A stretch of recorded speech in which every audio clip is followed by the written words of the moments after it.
Assalamualaikum warahmatullahi wabarakatuh. Perkenalkan, saya Diah Ayu Lestari dari Tadris Matematika YIN Jember. Di sini kita akan membahas mengenai pola bilangan. Apa aja yang akan kita bahas dalam video ini? Yang pertama yang pasti yaitu pengertian pola bilangan. Kita akan mencari tahu apa itu sebenarnya pengertian dari pola bilangan. Yang kedua, kita akan belajar mengenai simbol utama yang digunakan dalam pola bilangan. Yang kedua, kita akan menjelaskan mengenai macam-macam pola bilangan utama. Jadi ada apa saja itu macam-macamnya pola bilangan. Yang ketiga, nanti kita juga akan mencoba untuk menentukan bilangan dari suatu pola. Jadi ada suatu pola, kita tentukan bilangan-bilangannya gitu. Nah, setelah kalau yang sebelumnya kita menentukan pola, mintakan bilangan dari suatu pola. Yang kedua, kita juga akan belajar menentukan pola dari suatu bilangan. Ada bilangan-bilangan, bagaimana kita akan menentukan pola tersebut. Nanti di akhir juga kita akan ada kuis. Langsung saja ya, untuk yang pertama yaitu mengenai pengertian pola bilangan. Pola bilangan terdiri dari dua kata, pola dan bilangan. Apa itu pengertian pola? Apa itu pengertian bilangan? Pola adalah sebuah susunan yang mempunyai bentuk teratur dari bentuk yang satu ke bentuk berikutnya. Sedangkan bilangan merupakan suatu yang digunakan untuk menunjukkan kuantitas atau ukuran suatu objek. Nah, itu pengertian pola. Dan selanjutnya tadi pengertian pola bilangan. Kalau bilangan sendiri itu apa? Nah, dari kedua pengertian di atas, pola bilangan dapat diartikan sebagai susunan angka-angka, susunan bilangan-bilangan yang mempunyai bentuk teratur dari bentuk satu ke bentuk berikutnya. Nah, ini contohnya bilangan yang berpola. Kita perhatikan dulu bilangannya, ada 4, 7. Yang atas ya, 4, 7, 10, 13, 16. Apakah bilangan tersebut mempunyai pola? Nah, jawabannya iya. Karena apa? Bila kita lihat selisih dari masing-masing bilangan itu adalah sama, yaitu 3. 4 ke 7 selisihnya sama 3. 7 ke 10 selisihnya sama 3. Dan begitu seterusnya. Nah, untuk yang bawah, apakah bilangan yang bawah itu juga mempunyai pola? Jika kita perhatikan 4, 9, 16, 25, dan 36. Apakah bilangan tersebut juga mempunyai pola? Jawabannya iya, karena bilangan tersebut merupakan pangkat-pangkat dari suatu bilangan lain. Contoh 4, 2 pangkat 2, 4, 9, 3 pangkat 3, 4, 16, 4 pangkat 2, 16, dan seterusnya. Jadi itu juga merupakan pola bilangan. Jadi ada banyak macam-macam pola bilangan yang akan kita pelajari kali ini. Selanjutnya itu simbol utama pada pola bilangan. Simbol-simbol yang sering diketahui, simbol-simbol yang harus diketahui jika kita belajar mengenai pola bilangan. Yang pertama yaitu N, urutan bilangan kesekian. N pasti dimulai dari N1, N2, N3, N4, dan seterusnya. Yang kedua ada UN, suku ke N. Kalau N tadi ada 1, 2, 3, 4, 5, dan seterusnya. Kalau suku N belum tentu. Misal ada bilangan punya pola 1, 3, 5, 7, dan seterusnya. Untuk U1 itu memang 1, tapi U2 itu bukan 2, tapi melainkan 3, begitu contohnya. Untuk SN, jumlah N suku pertama. Misal polanya seperti tadi, 1, 3, 5, dan seterusnya. Misal S3 berarti dijumlahkan dari 1, 3, dan 5. Berapa jumlahnya? 9. Contoh ini ada barisan bilangan 2, 6, 10, 14, dan 18. Maka U1-nya 2, U2-nya berapa? 4, U3-nya 10. S-nya berapa? S3 berarti dijumlahkan dari 3 bandingan pertama. Nah, kalau S4 berarti dijumlahkan 4 bilangan pertama, seperti itu. Nah, yang selanjutnya ada macam-macam pola bilangan umum. Ada berapa? Secara umum ada 5. Tapi banyak yang ini salah satu pendapat. Yang pertama, pola aritmatika memiliki beda yang sama. Jadi selisih dari bilangan tersebut sama, 3, 5, 7, 9, dan seterusnya. Itu pola aritmatika. Yang selanjutnya yaitu ada pola aritmatika bertingkat. Kalau tadi selisihnya sama.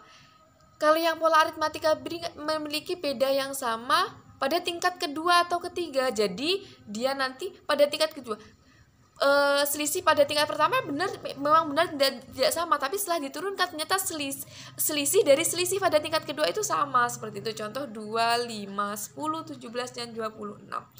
2 ke 5 selisihnya berapa? 4. 5 ke 10 selisihnya berapa? 5. 10 ke 17 selisihnya berapa? Dan seperti itu contohnya. Yang selanjutnya yaitu pola geometri.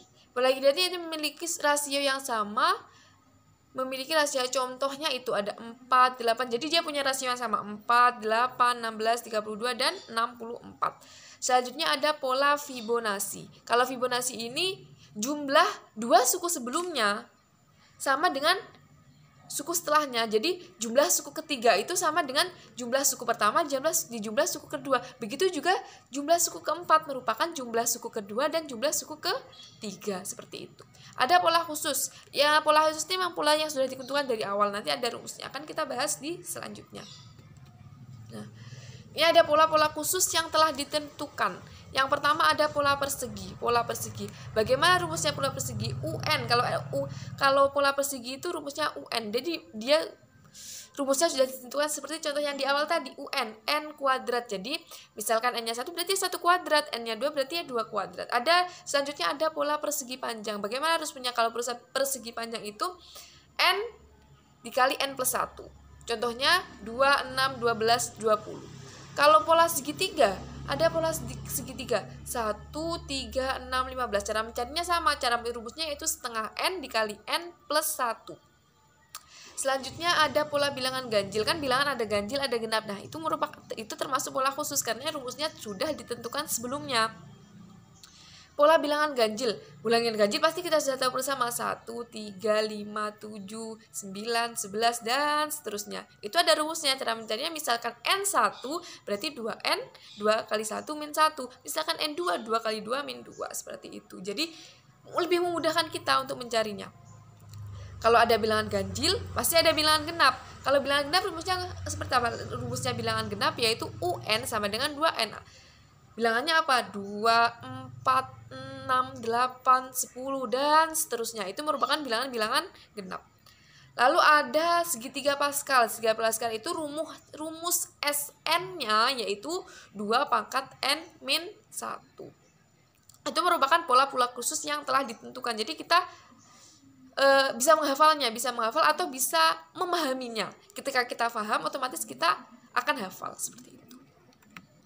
Selanjutnya kita di sini akan contoh menentukan bilangan dari pola tertentu. Contoh menentukan bilangan dari pola tertentu. Soalnya misalnya tentukan 4 suku pertama dari barisan bilangan yang mempunyai pola UN sama dengan 2N plus 5.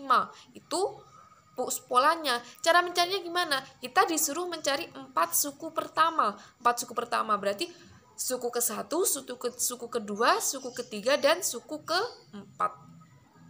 Bagaimana caranya? Ya, mudah saja, kita tinggal memasukkan masing-masing n-nya, U1, U2, U3, N1, N2, N3 kita masukkan ke dalam rumus sehingga nanti kita temukan bahwa 4 suku pertamanya adalah 7, 9, 11 dan 13.